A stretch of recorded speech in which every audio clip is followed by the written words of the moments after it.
Good morning. I'm Savannah Sales. We're beginning this hour with a new development into the investigation of filmmaker Rob Reiner and his wife Michelle's death. In just the last hour, we're learning that their son, Nick Reiner, has been arrested in connection with their deaths.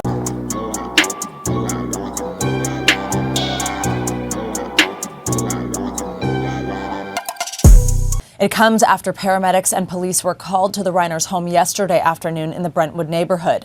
NBC News entertainment correspondent Chloe Malas joins me now with the very latest. Chloe, good morning. So what are the newest details that we have here? Obviously, this is a major development that the son is in custody.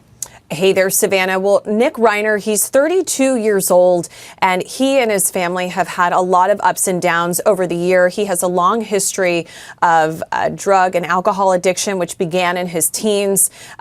He did an interview in 2016 with People magazine saying that he spent periods of weeks sleeping on the streets, and he was in and out of rehab for addiction, which started when he was 15. And his parents spoke openly, especially his father, about trying to help him through his struggles.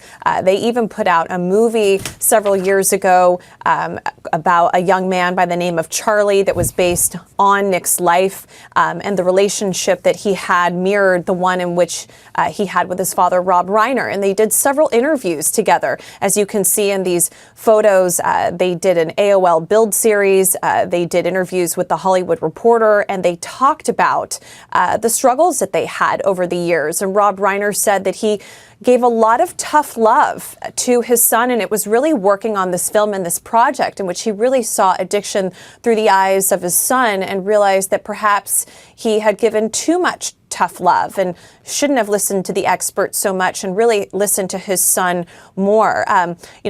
He is one of 4 children of Rob Reiner. Rob, when he was married to Penny Marshall for a decade, had a daughter by the name of Tracy, who he adopted when she was 2 years old. And I spoke to her on the phone last night from her home in New Mexico. She is en route to Los Angeles today, and she told me that she had the greatest family ever, Savannah, and that she just looks back on so much fondness with her family, and that she's shocked and still piecing together all of these details. But obviously, this is horrifying news for those who have known Rob Reiner and his family, worked with him, loved him, starred in his films, worked alongside him.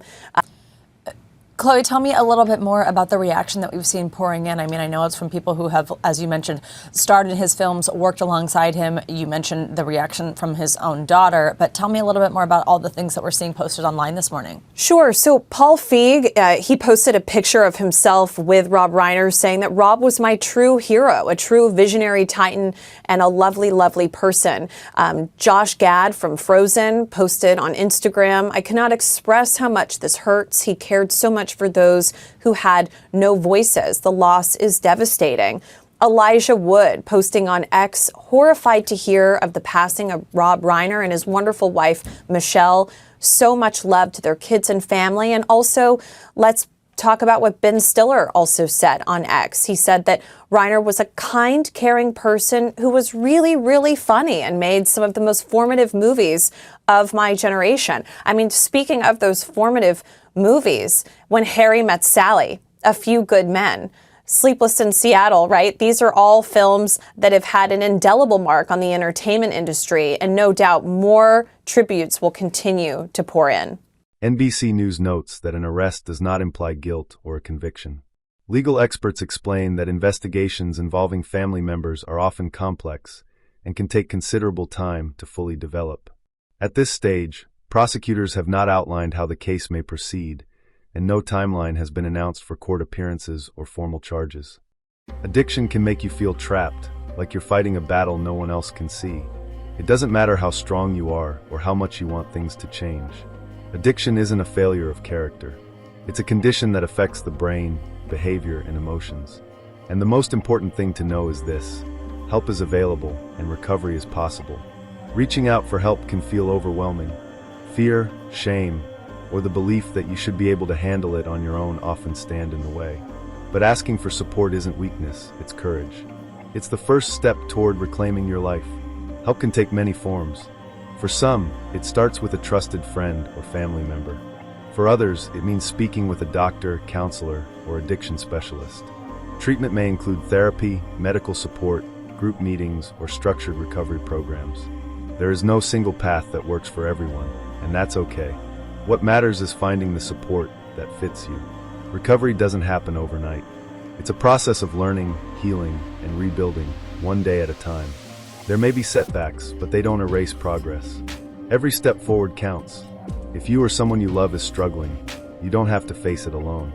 Confidential helplines, local treatment centers, and recovery communities are available right now, ready to listen without judgment. Taking that first step can change everything. Help is real, hope is real, and a healthier future is within reach.